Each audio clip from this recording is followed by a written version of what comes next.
बिहार में कन्हैया कुमार का नाम सुनते ही अब कई लोगों की नींदें उड़ने लग गई हैं। मुद्दा तो बहुत बड़ा है। मुद्दा बड़ा अब ये कन्हैया कुमार के राजनीतिक कौशल पर निर्भर करता है कि वो मुद्दे को कितना ज्यादा सामने ला पाते हैं, कितना ज्यादा उस पर युवाओं से उनका संवाद स्थापित। मुस्लिम को कन्हैया पसंद है, तेजस्वी पसंद है, प्रशांत किशोर पसंद है। मालूम है मुझे, मैं मुसलमानों की तरफ से सोचता हूँ तो मुझे लगता है कि उनमें भी एक थोड़ी कंफ्यूजन की स्थिति होगी। हाँ। है ना, कि जाए तो जाए क्या। अब जैसे न सिर्फ बिहार के युवा वोटर्स, मुस्लिम वोटर्स, बल्कि सवर्ण वोटर्स को भी कन्हैया कुमार साध सकते हैं। बिहार में कन्हैया कुमार का नाम सुनते ही अब कई लोगों की नींदें उड़ने लग गई हैं। इनमें दो सबसे बड़े नाम हैं, एक है तेजस्वी यादव और दूसरे हैं प्रशांत किशोर। आप मेरा इशारा समझ गए होंगे, क्योंकि बिहार में जिस वोट बैंक की तरफ तेजस्वी यादव और प्रशांत किशोर नजरें गड़ाए बैठे हैं, दरअसल वो वोट बैंक पहले से ही कन्हैया कुमार का है। कन्हैया कुमार बिहार में अब यात्रा पर भी निकलने वाले हैं, साथ ही साथ कांग्रेस की नई राजनीति को बिहार में लाने वाले हैं। चर्चा में हमारे साथ इस वक्त पूर्व आईपीएस अमिताभ कुमार दास है, उनसे आगे की बातचीत करेंगे और जानेंगे कि कन्हैया बिहार में आते हैं तो क्या होगा। देखिए सर, चुनावी साल है, तमाम बड़े नेता बिहार में आएंगे, कई पार्टियां लॉन्च होंगी, बहुत कुछ होगा, पर कन्हैया आपको क्या लगता है बिहार में आएंगे तो सबसे ज्यादा किसको खतरा हो गया है अब? नहीं, थोड़ा बहुत तो खतरा सबके लिए है। कोई भी नया प्लेयर आता है, नया खिलाड़ी आता है मैदान में, तो सभी खिलाड़ियों के लिए खतरा बन जाता है। और कन्हैया कुमार के बारे में थोड़ा दर्शकों को बता दूं, ये बेगूसराय के रहने वाले हैं, बीहट के, और राजनीतिक परिवार से आते हैं। बहुत लोग को नहीं मालूम है कि इनके चाचा थे रामचरित्र सिंह, वो पुराने कांग्रेसी थे। और पटना में जो बोरिंग कनाल रोड जिसको कहते हैं, उसका सरकारी नाम रामचरित्र सिंह पथ है। ऐसे उसको ज्यादातर लोग बोरिंग कनाल रोड ही कहते हैं, लेकिन वहां बोर्ड देखिएगा रामचरित्र सिंह पथ का। और ये कन्हैया कुमार जो जवाहरलाल नेहरू विश्वविद्यालय है दिल्ली में, वहां के छात्र संघ के अध्यक्ष हुआ करते थे। और कुछ साल पहले इनको मतलब झूठे मामलों में समझिए पकड़ के तिहाड़ भेज दिया गया, और उसी के बाद इनकी राष्ट्रीय पहचान बनी। इन्होंने किताब भी लिखी है, फ्रॉम बिहार टू तिहाड़। और ये पहले सीपीआई में थे, भारतीय कम्युनिस्ट पार्टी में, लेकिन बाद में ये कांग्रेस में शामिल हो गए। और राहुल गांधी के करीबियों में इनकी गिनती होती है। जो राहुल गांधी ने भारत जोड़ो यात्रा की थी, उसमें ये कन्याकुमारी से कश्मीर तक राहुल गांधी के साथ रहे थे। एक बहुत अच्छे ओजस्वी वक्ता माने जाते हैं। और इन्होंने दो बार चुनाव लड़ाए थे, दोनों बार हार गए, एक बार बेगूसराय से, एक बार दिल्ली से। तो ये तो कन्हैया कुमार के बारे में मैंने बताया। कन्हैया कुमार को जैसा अभी बताया आपने कि एक पदयात्रा पर वो निकलने वाले हैं। 16 मार्च से 25 अप्रैल तक की वो यात्रा होगी, चंपारण से शुरू, 14 अप्रैल तक। और 14 अप्रैल तो ये अम्बेडकर जयंती भी है। और ये जो यात्रा होगी, इसका नाम बिहार को नौकरी दो यात्रा है। मतलब इसमें बिहार में रोजगार जो होगा वो इनके केंद्र में रहेगा। तो देखिए, इसमें कुछ बातें हैं। एक तो है कि अभी अगला जो इस देश में चुनाव है, दिल्ली का चुनाव तो निपट गया, इस देश में जो अगला एक चुनाव वो बिहार का ही चुनाव है। और बिहार हिंदी पट्टी का महत्वपूर्ण राज्य है और देश की दशा और दिशा तय करता है, देश की राजनीति की। से सारी पार्टियां पूरा मतलब आपका सबसे ताकत झोंक रही है। अभी बागेश्वर बाबा को भाजपा ने भेज दिया कि भाजपा के लिए माहौल तैयार करो जाके। तो ऐसे ऐसे सब लोग अपना कर रहे हैं। तो राहुल गांधी भी बिहार को लेकर काफी लगता है इस बार गंभीर है, और इस उन्होंने बिहार कांग्रेस के प्रभारी को भी बदला है, एक कृष्णा अल्लावरू को भेजा है। और बीजेपी अध्यक्ष के भी हटाने की बात होती है। कन्हैया कुमार के साथ कुछ प्लस पॉइंट्स ये है, एक तो युवा है और बहुत अच्छे वक्ता हैं, जमीन से जुड़े आदमी हैं।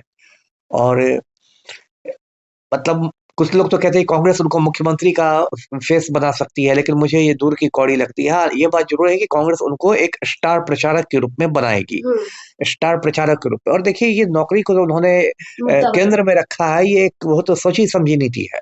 क्यों, देखिए तेजस्वी यादव भी आपको याद होगा 2020 के चुनाव में क्या कहते थे कि मैं कैबिनेट की पहली मीटिंग में ही 10 लाख लोगों को नौकरी दे दूंगा। ऐसे ये बात थोड़ी मतलब बचकानी थी कि कैसे आप नहीं नौकरी दे सकते, लेकिन ये कहते थे वो। और फिर जब वो 17 महीने के लिए डिप्टी सीएम बने, तो उसके बाद भी उन्होंने कहना शुरू किया कि देखिए हमने तो इतना शिक्षक भर्ती की, ये किया वो किया। और प्रशांत किशोर तो लगातार पलायन को ही मुद्दा बना रहे हैं। प्रशांत किशोर के आप जितने भाषण सुनेंगे, उस भाषण के केंद्र में पलायन रहता है। उनका कहना है कि बिहार से लोग पलायन कर रहे हैं क्योंकि बिहार में रोजगार नहीं है। उनका ये भी कहना है कि अगली बार जब आप छठ में आइएगा दूसरे राज्यों से, तो इस बार आप जाइएगा नहीं, मतलब बिहार में हम इतने रोजगार सृजन कर देंगे। ये भी थोड़ी दूर की कौड़ी है, लेकिन ऐसा है। तो ये बात, और अभी देखिए इसको पृष्ठभूमि में देखना चाहिए कि बीपीएससी अभ्यर्थियों का बिहार में कई महीनों से आंदोलन चल रहा है। प्रशांत किशोर ने उसको लेके 13-14 दिन का कि भूख हड़ताल की थी, उसको लेकर राहुल गांधी तक पहुंच गए थे गर्दनी बाग। पप्पू यादव ने उन बच्चों के साथ जन्मदिन मनाया था, और वो एक बहुत मतलब ही आप कह सकते हैं गर्व मुद्दा है। और देखिए बिहार को आप देखिएगा तो ऐसे देखिए तो एक युवा राज्य है बिहार, यहाँ युवाओं की बहुत बड़ी मतलब तादाद है बिहार में। और वो जो युवा है, आजकल तो 18 साल में ही लोग मतदाता बन जाते हैं, तो वो चुनाव को इधर से उधर करने की पूरी मतलब ताकत रखते हैं जी। और युवाओं के लिए सबसे बड़ा मुद्दा क्या है? युवाओं के लिए सबसे बड़ा मुद्दा जो है वो रोजगार है, रोजी रोटी है। और देखिए उसमें ऐसा कहे कि सभी लोगों ने युवाओं को मतलब धोखा दिया है, चूना लगाया है। जो प्रधानमंत्री मोदी है, उन्होंने 2014 में कहा था कि हर साल 2 करोड़ को नौकरियां मिलेंगी, है ना। अब 11 साल बीत गए तो क्या हुआ तेरा वादा? अब तो ऐसा हो गया कि सेना में नियमित बहाली नहीं होती है, अग्निवीर बहाली होंगे, 4 साल बाद उनको सड़क पर भेज दिया जाएगा। अब तो प्रधानमंत्री कहने लगे हैं कि पकौड़ा तलना भी रोजगार है। तो भाई पकौड़ा तलने के लिए लोग इंजीनियर बनते हैं या मेडिकल पढ़ते हैं। तो मतलब सबने धोखा दिया है, चाहे वो दिल्ली में बैठे मोदी हो। आप पलटू राम की बात कीजिए, वो तो बीपीएससी अभ्यर्थियों से 5 मिनट के लिए मिलने के लिए तैयार नहीं, है ना। और मतलब ये तेजस्वी यादव को, यह कि प्रशांत किशोर तक देखिए इधर थोड़ा उदासीन हो गए हैं बीपीएससी अभ्यर्थियों के प्रति। अब उनका थोड़ा एलसीटी घाट पर अलग मामला चल रहा है। हाँ, वो राजनीति वहां पर अपने पार्टी वाली राजनीति कर रहे हैं। बिल्कुल, उन्होंने भी थोड़ा, अब उनके बयान तक आने बंद हो गए। तो कहीं ना कहीं युवा जो है वो बिल्कुल ठगा महसूस कर रहे हैं। तो वो जो युवाओं का आक्रोश है, वो मुझे लगता है कि कांग्रेस मुख्यालय में बैठ के नीति तैयार की गई होगी बिहार से, कि जो विश्लेषक हैं बिहार चुनाव कांग्रेस प्रभारी और बाकी लोगों ने, ये कि बिहार का भी सबसे ज्वलंत मुद्दा क्या है। तो ज्वलंत मुद्दा ये रोजगार है। और देखिए लगातार ये हो रहा है, चाहे सिपाही भर्ती है उसमें पेपर लीक कर जाता है, शिक्षक भर्ती है उसका पेपर लीक हो जाता है, बीपीएससी पर क्या है उसमें विवाद खड़ा हो जाता है। तो युवा जाए तो जाए कहाँ? तो इसलिए कन्हैया कुमार, अब ये कन्हैया कुमार के सामने चुनौती है कि इस मुद्दे को वो कितना ज्यादा मतलब आपका सब भुना पाते हैं कि नहीं। मुद्दा तो बहुत बड़ा है। अब ये कन्हैया कुमार के राजनीतिक कौशल पर निर्भर करता है कि वो मुद्दे को कितना ज्यादा सामने ला पाते हैं, कितना ज्यादा उस पर युवाओं से उनका संवाद स्थापित हो पाता है। सर, एक समय था जब कन्हैया कुमार बिहार में रैलियां करते थे, सभाएं करते थे, तो लाखों की भीड़ जुटती थी। बाद में कन्हैया कुमार को राजद का कह लीजिए या लालू यादव का कह लीजिए, एक पॉलिटिक्स का एक गेम था कि कन्हैया बिहार में उतनी राजनीति नहीं कर पाए, कांग्रेस भी उनको बिहार में उस तरह से स्थापित नहीं कर पाई, लेकिन अब 25 में कर रही है। देखिए 2 वोट बैंक का जिनका मैं जिक्र करना चाहूंगी सर। पहला तो आपने खुद जिक्र कर दिया, युवाओं का वोट बैंक है, क्योंकि कन्हैया भी युवा है और साथ साथ तेजस्वी और प्रशांत किशोर भी युवाओं पर फोकस कर रहे हैं। दूसरा वोट बैंक है बिहार का मुस्लिम वोट बैंक। एमवाई समीकरण आरजेडी लेकर चलती है। साथ साथ प्रशांत किशोर भी आप देखेंगे तमाम कार्यक्रमों में आजकल वो इफ्तारी वगैरह भी करते हैं, और साथ ही साथ उन्होंने ये भी कहा कि जिन सीटों पर उनको लगेगा कि मुस्लिम कैंडिडेट को टिकट देना चाहिए वो भरपूर उनको टिकट देंगे। इन सब के बीच कन्हैया कुमार का आना बिहार में, मुस्लिम को कन्हैया पसंद है, तेजस्वी पसंद है, प्रशांत किशोर पसंद है, क्योंकि ये तीनों के तीनों बीजेपी के खिलाफ है। अब इन तीनों में ज्यादा पसंद आपको क्या लगता है किसे करेंगे बिहार के मुस्लिम वोटर्स? अब उसमें आपने बहुत सारे, एक तो ओवैसी भी ताल ठोक रहे हैं आजकल। वो भी एक हैदराबादी है आजकल, जो बिहार में एक सीमांचल में बहुत तादाद अच्छी है मुसलमानों की, वहाँ ओवैसी की जो पार्टी है AIMIM, वो भी एक प्लेयर हो गई है। तो मुसलमान वोटों पर तो आप कह सकते हैं कि बहुत सारे दावेदार है। भाजपा ने तो पहले मान ही लिया कि हमको मुसलमानों का वोट नहीं देना है, तो वो तो मुसलमानों के खिलाफ नफरत की राजनीति ही करती है। बाकी जो पार्टियां, कांग्रेस हो, राजद हो, यहाँ तक कि जदयू भी भाजपा की गोद में बैठी हुई है, लेकिन मुसलमानों की बात करती है और ये सब, तो वो तो अब इसका फैसला मुसलमान करेंगे। हो सकता है मुसलमानों में, मैं मुसलमानों की तरफ से सोचता हूँ तो मुझे लगता है कि उनमें भी एक थोड़ी कंफ्यूजन की स्थिति होगी, है ना, कि जाए तो जाए क्या। अब जैसे उनको ये भी लगता हो कि कहीं ओवैसी के और प्रशांत किशोर के चक्कर में हमारा वोट बट ना जाए और भाजपा को ना फायदा मिल जाए। जैसे आप देखें, आप बेलागंज में देखिए, बेलागंज उपचुनाव में क्या हुआ, प्रशांत किशोर ने अमजद अली को खड़ा कर दिया। उसके बाद क्या हुआ कि मुसलमानों का एक अच्छा खासा वोट अमजद अली ने काट लिया। वो जो राजद का गढ़ था उसमें राजद हार गई और एनडीए के कैंडिडेट जीत गई, मनोरमा देवी। तो मुसलमानों के लिए थोड़ी असमंजस की स्थिति होगी कि भाई, और इसलिए मुझे देख के ये लगता है, जो सोच के लगता है कि हो सकता है मुसलमान टैक्टिकल वोटिंग करे, मतलब जिस सीट पर जो उम्मीदवार भाजपा को हराने में सबसे ज्यादा सक्षम हो उसको वोट दे दे। ये बात हाँ, जिसको टैक्टिकल वोटिंग कहते हैं।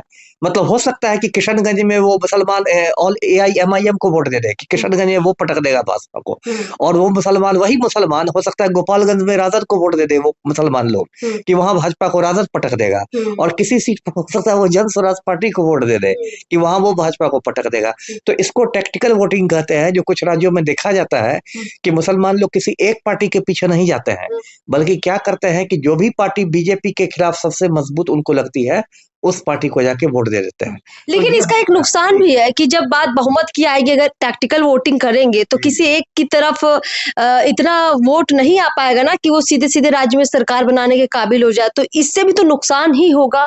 हाँ, लेकिन वो एक थोड़ा दूर में आप सोचिए, दूरदर्शी में तो वो ज्यादा से ज्यादा चाहते हैं गैर भाजपा सीटों को जिताना, ज्यादा से ज्यादा गैर भाजपा सीटों को जिताना, कि कम से कम भाजपा बहुमत का आंकड़ा नहीं छू सके। अब बाकी पार्टियों में फिर तालमेल हो, मिलीजुली सरकार बने, है ना, ये इस तरह से वो सोचते हैं। और कन्हैया कुमार के आने से देखिए एक थोड़ी चिंता भाजपा को भी होनी चाहिए, और प्रशांत किशोर को भी, क्योंकि वो सवर्णों का भी वोट लेंगे। करेक्ट है। कन्हैया कुमार खुद भूमिहार जाति से आते हैं, और भूमिहार जाति जो है, अगर आप जाति के आधार पर देखें तो बाई एंड लार्ज बहुत कई दशकों से वो भाजपा से जुड़ी हुई जाती है। बाई एंड लार्ज भूमिहार लोग भाजपा का वोट बैंक माने तेरी बिहार के संदर्भ में आप देखें।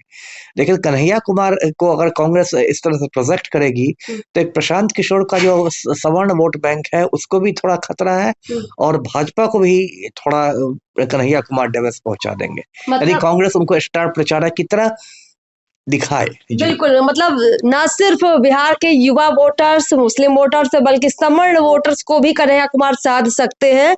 अब देखना ये होगा कि कन्हैया आ रहे हैं, जितना माहौल बन रहा है, जब वो ग्राउंड पर उतरेंगे उस वक्त क्या यही माहौल रहेगा, इससे ज्यादा वो माहौल बना पाएंगे या फिर फीके पड़ जाएंगे। पूरी नजर हमारी बनी रहेगी इन तमाम खबरों पर। फिलहाल हमें इजाजत दीजिए, नमस्कार।